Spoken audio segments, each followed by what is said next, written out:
Assalamualaikum warahmatullahi wabarakatuh. Halo sahabat SMC, saya Dr. Asep Rudi Rustandi. Saya sebagai dokter pelaksana harian di unit HD RSUD SMC Kabupaten Tasikmalaya.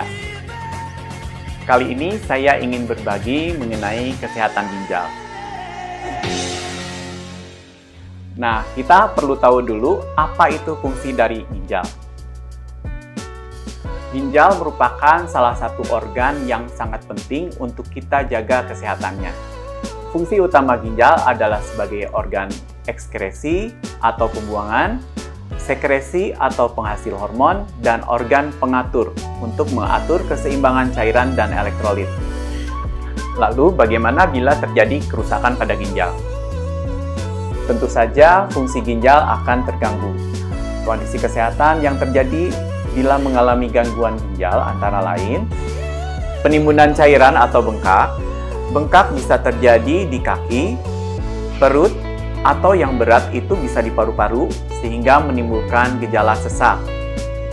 Kemudian anemia, hipertensi atau darah tinggi, osteoporosis atau pengeroposan tulang, gangguan pembuluh darah dan jantung, penurunan kekebalan tubuh, kerusakan hati, malnutrisi atau kurang gizi, dan lain-lain.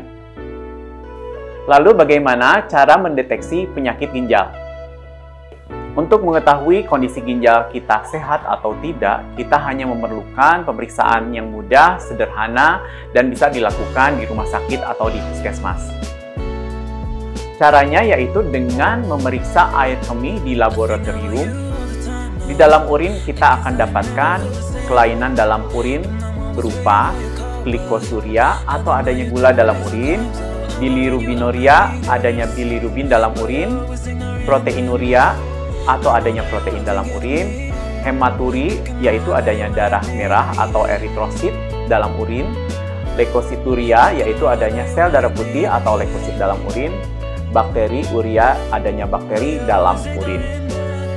Nah, sahabat SMC, sebagai deteksi dini untuk mengetahui ginjalnya bermasalah atau tidak, sahabat semua bisa cek lab urin di laboratorium terdekat.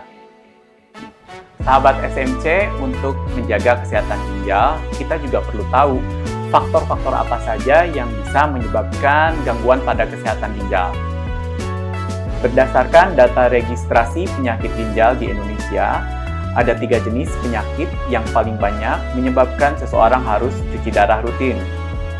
Pertama, hipertensi sebanyak 36%, diabetes mellitus 29%, penyakit ginjal autoimun 12%.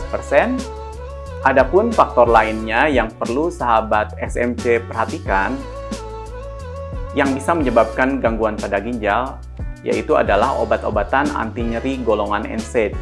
Ini mungkin juga sudah dikonsumsi oleh sahabat semua, seperti ibuprofen, asam mefenamat, ataupun natrium diklofenak. Kemudian, infeksi saluran kemih, kista atau batu ginjal juga bisa menyebabkan kondisi gangguan gagal ginjal. Penurunan fungsi ginjal tidak terjadi hitungan hari, tetapi bahkan bisa terjadi puluhan tahun.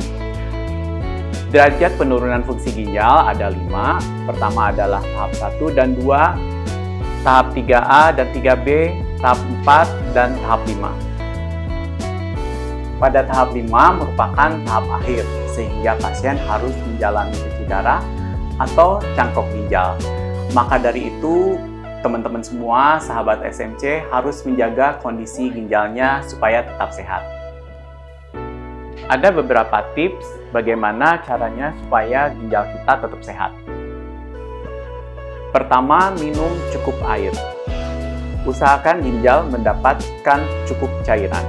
Sebagai patokan, kebutuhan air atau cairan sehari adalah 30 cc kali berat badan. Semisal berat badannya 60 kg, 30 kali 60 adalah 1800 cc, yang berarti sekitar 9 gelas air. Yang kedua yang sahabat perlu perhatikan adalah dari faktor makanan. Yang pertama, hindari konsumsi garam yang berlebih. Kemudian kebutuhan protein tidak lebih dari 1 gram per kilogram berat badan per hari. Tips yang ketiga yaitu kontrol teratur bagi penderita hipertensi dan diabetes. Biasanya sahabat SMC kalau misalnya menderita hipertensi, itu kontrol bila terasa saja. Bila terasa tensinya naik baru konsumsi obat. Nah, itu jangan sampai terjadi ya. Tetap harus melakukan kontrol teratur dan minum obat hipertensi atau diabetesnya setiap hari. Dan yang keempat, jangan konsumsi obat sembarangan. Konsultasi selalu dengan dokter, terutama untuk obat-obatan yang mengganggu fungsi ginjal seperti asam mefenamat, aspirin, ibuprofen, ataupun bila teman-teman atau sahabat SMC ingin konsumsi antibiotik. Lalu bagaimana bagi pasien yang sudah menjalani dialisis? Untuk pasien yang sudah di tahap akhir, perlu melakukan dialisis atau cuci darah. Bisa dilakukan dengan hemodialisa atau CAPD atau donor ginjal. Di RSUD SMC, kami menyediakan pelayanan hemodialisa setiap Senin sampai Sabtu. Jadwal rutin cuci darah pasien yaitu setiap seminggu 2 kali. Diharapkan bisa melayani pasien gagal ginjal di wilayah Kabupaten Tasikmalaya. Untuk pasien yang sudah menjalani hemodialisis, kami tentu berharap semuanya bisa dalam kondisi yang terbaik. Nah, untuk mendukung kondisi yang terbaik, perlu konsumsi protein 1-1,2 gram per kilogram berat badan. Nah, Bapak Ibu yang menjalani hemodialisis, itu perlu melakukan konsultasi teratur dengan bagian gizi. Kemudian berat badan antara dialisis berikutnya itu tidak lebih dari 3 kg. Cegah dan atasi anemia dengan pemberian Fe dan hormon eritropoietin. Juga perlu mencegah osteoporosis dengan pemberian kalsium dan magnesium. Konsumsi juga asam folat, B12, dan vitamin E. Untuk pasien hemodialisis, perlu juga untuk melakukan konsultasi dan kontrol nutrin ke polidalam.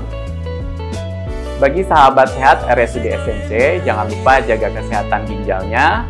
Salam sehat untuk kita semua.